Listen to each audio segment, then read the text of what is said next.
Welcome back to Adventures with Dice. I'm Rob and I'm your host for these videos. And today we're going to be looking at what's going to turn into a long series, I believe, Vigilante City. This is by Bloat Games, and I did an unboxing a little while ago, last week I believe. And there are 4 books in total, so there's a lot of information to cover. And I'm not going to cover everything because I think you should go pick these up. They're really, really good. If you like Bloat Games' work, if you like the Survive This system, which is based off of old school D&D with a little bit of new school D&D mixed into it, then I think you're going to like this. Same system as DarkPlaces&Demogorgons, What the Shadows Hide, We Die Young, Survive This Zombies. All of that intermixes and you can work it together. I'm not going to go over specifically how the mechanics to everything work in Survive This because I've done other videos on that in the past, and there's tons of other videos out there about it.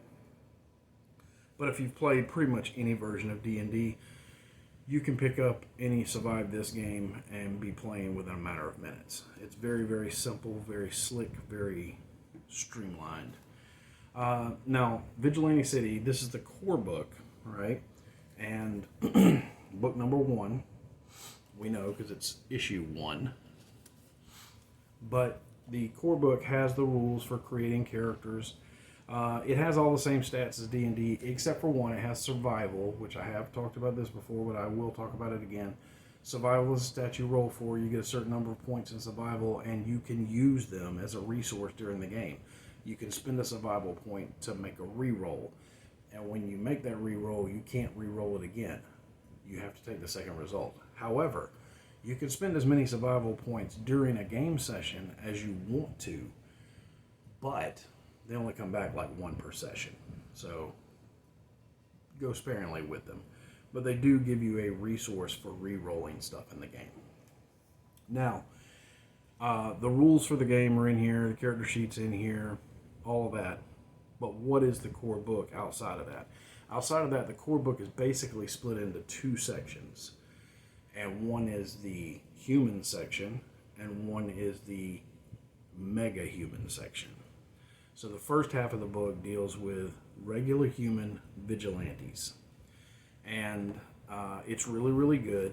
And the second half deals with mega humans, which are people with powers. So it's got a great forward here. It's got a universal modifier table, your rules for hit points, and creating a base character, and then you're creating your background and stuff as well. And then we're going to get to the character classes. Now, I'm going to go through the humans first, because you have basically humans and mega humans. And inside mega humans, your anthropomorphs and mutants and stuff fall into that as well. So your regular humans goes up to level 10. It tells you what their prime attribute is, their saving throw bonuses, their skills that they start with, any class bonus that they have, and whatever starting gear they have. And then it gives you a list on here of levels 2 through 10 of what they pick up at each level as they go. So what kind of vigilantes do we have? These are the Batman and Robin type vigilantes. These are the no superpower vigilantes, just street heroes. So you have the archer, you have the athlete, you have the crime fighter, you have the dark avenger, you have the gadgeteer, and then their upgrades per level that they get. You have the genius, you have the hard-boiled detective, the night nurse, like night, K-N-I-G-H-T. You have the martial artist, and you have the mentor, so you're like the guy who trains other superheroes. You have the mercenary, the protege, which is what sidekicks are now. Then you have the sharpshooter, the street preacher, and the true vigilante. So there's a lot to choose from right there just for your regular heroes. And then we go into Mega Heroes, where Mega Heroes, their stats don't stop at an 18. They can go up to a 24. And they don't use normal skills and level progression. They get skill packs for the most part. So we start with the anthropomorphs, which are your animalistic humans. And there is a huge list in here of which kind you can be and what bonuses they get are all listed in here. And, you know, aardvark, alligator, ants, baboons, beetle. There's so many. I believe there's 100 in here that are listed. Let's see, 67, 82. I believe it goes up to 100. It does. It goes all the way up to 100.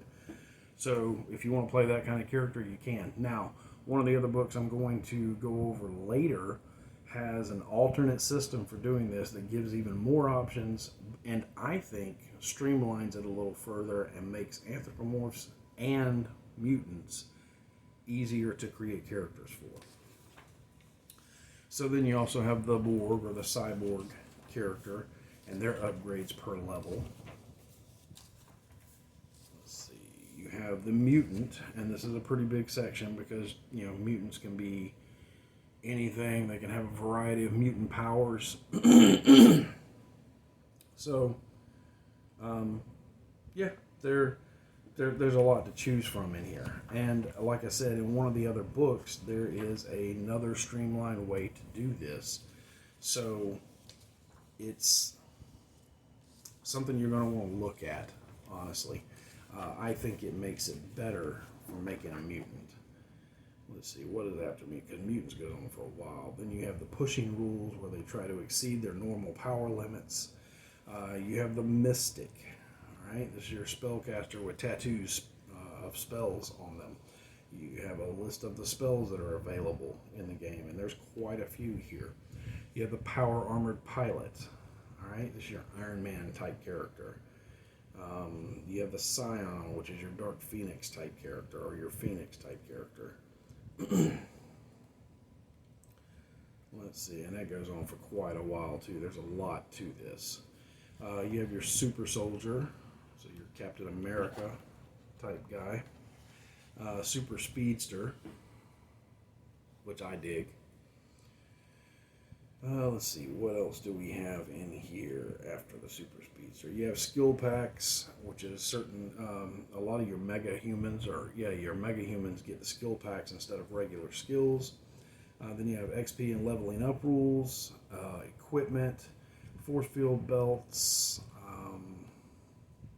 special arrows, items, utility belts, kit bashing. You have vehicles and vehicle combat, vehicle upgrades. There's a lot to choose from here.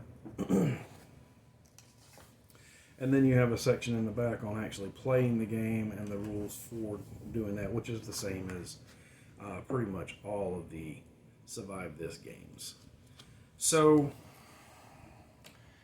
there's a lot to choose from in here. You could do neighborhood vigilantes protecting a few city blocks, all the way up to Avengers level characters in here.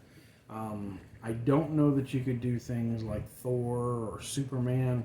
I'm not saying you can't. I haven't played with it enough to try to make a character like that. But you can definitely do some pretty powerful characters, some Professor X's, some, like I said, some Phoenix, Colossus, Wolverine. There's all that kind of stuff is in here. So you could definitely do a X-Men game. Or you could take this and combine it with like DarkPlaces&Demogorgons and do teenagers who are mutants and like Mutant High type game. That would be fun to do. There's a lot of options for characters in these books. Now, this is part 1. In part 2, I'm going to skip around a little bit and look at some of the character options in one of the other books because I think it's book 3, maybe, that adds some other character options that you can do. And I'm going to talk about that a little bit, and then we're going to come back and talk about the villain source book or the GM's book, which has most of your setting in it. And the setting is the setting is Vigilante City or Victory City, which is known as Vigilante City, and it's really, really detailed.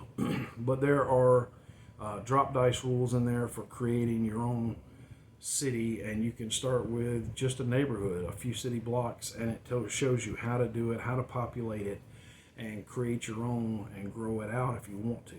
And I think that's really cool. It's a really useful resource for doing a game if you don't want to use Vigilante City. Again, there's also a ton of stuff in these 4 books that you don't have. You're probably never going to use everything anyway. It's just so much that you would have to be playing like 2 or 3 times a week to manage to touch on everything that's there. But it's done that way so that you have as many options as possible for the kinds of superhero stories that you want to tell.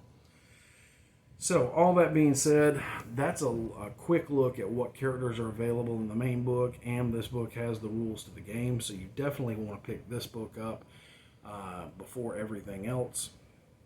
But I've read this one a couple of times, and I'm getting ready to start making some characters with it just for fun. Or maybe I'll run like a game with some pre-gen characters just to get my group used to it.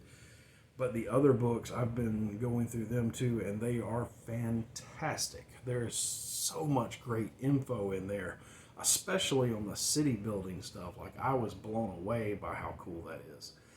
And I can't wait to do a video on that and get it out to you folks. But anyway, if you have any questions about Vigilante City and what it is and what it does, put them in the comments below. I will answer them as soon as I can. And until next time, heroes, good gaming and good luck.